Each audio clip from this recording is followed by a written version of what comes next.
आज खेडमधील नगर परिषदेच्या मैदानावरती शिवसेना शिंदे गट यांच्यातर्फे आयोजित करण्यात येणाऱ्या गणेशोत्सवाच्या पार्श्वभूमीवरती या मैदानावरती गणेशोत्सवाच्या स्टेज उभारणीचा मंडप उभारणीचा शुभारंभ आज श्रीफळ वाढवून करण्यात आला। यावेळी शिवसेना शिंदे गटाचे विविध पदाधिकारी आणि मान्यवर उपस्थित होते।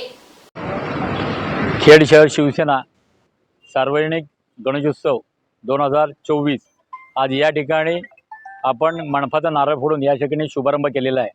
सन्माननीय रामदासभाई कदम व आपले लोकप्रिय आमदार योगीदा कदम यांच्या संकल्पनेतून चालू झालेला हा गणेशोत्सव हा पारंपरिक आणि सालबादप्रमाणे या ठिकाणी चालू आहे।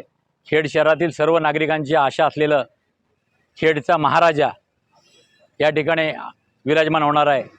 मी खेडमधील सर्व नागरिकांना अशी विनंती करतो की त्याच्या आगमन सोहळ्यासाठी या ठिकाणी यावं व 10 दिवस भरपूर उत्साहामध्ये आपण या ठिकाणी उत्सव साजरा करणार आहोत, त्यामध्ये सहभागी व्हावं। खेड शहर शिवसेनेचे सर्व पदाधिकारी याच्यामध्ये मोठ्या संख्येने सहभाग घेणार आहेत। या ठिकाणी मी सर्वांना शुभेच्छा देऊन थांबतो। जय हिंद, जय महाराष्ट्र।